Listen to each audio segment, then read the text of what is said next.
Arkansas is a state of dual natures that cannot be contained with simple stereotypes. Arkansas has had a regrettable past, a changing, and hopefully a changing future. Arkansas is known for our natural beauty, but it should also be known for our talented individuals and our willingness to persevere for a better future. You cannot talk about Arkansas without talking about the stunning nature that surrounds us all. From Pinnacle Mountain to the strangely pronounced Petit Jean, the Arkansas State Park system brings in thousands of tourists every month and acts as a large form of tourism, encouraging people to come from all over the nation. To do this, they've set up many such incentives, even including a passport system for all 52 of our state parks. 52 is, in fact, a prominent number for our state parks. It is enshrined in our Constitution that we should have 52 of them. The 52 state parks also include not just natural beauty created by nature, but also by human hands. To exemplify this, we should look at Plum Bayou State Park. It is a Native American ceremonial ground that has existed for thousands of years and shows us that well before European colonization occurred here, people were already existing, living, and thriving within Arkansas. Of course, that does come with a negative past of what occurred to the Native Americans after European colonization occurred. We see other such regrettable incidents, such as our involvement in the Civil War and our actions during the Civil Rights Movement. To look at that, we would need to look at Little Rock Central High School.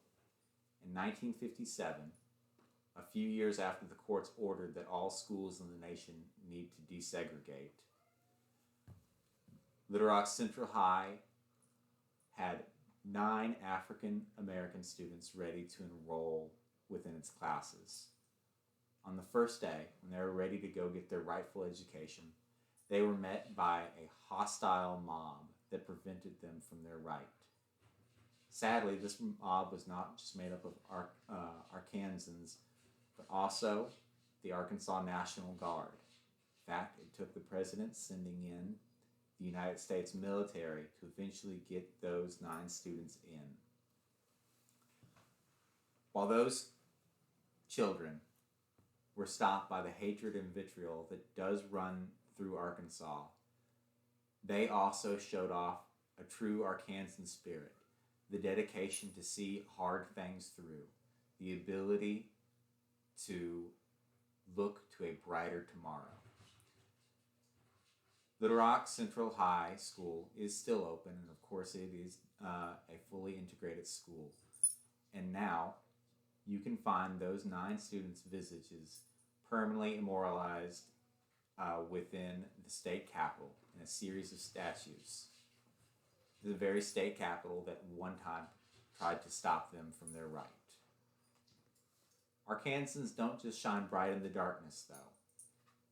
They also take center stage at times. For that, look to humble Brinkley, Arkansas. From there, the musician Louis Jordan was born. One of the most prominent musicians of the early 20th century, Louis Jordan is considered the father of rhythm and blues, and by its nature, the grandfather of rock and roll. Louis Jordan and his band, at their peak, had 18 singles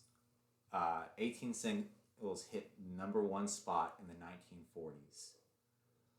Louis showed that Arkansas, even at its smallest and most downtrodden, can present something that captures not just the nation, but the entire globe. Arkansas is ruled by its dual natures, but as we can see here, we always come out on top and better for it. Yes, we may have a past that bears some regret, But the people of Arkansas are always looking forward to a better tomorrow. That is exemplified by everything that we stand for. Thank you all. Have a good night.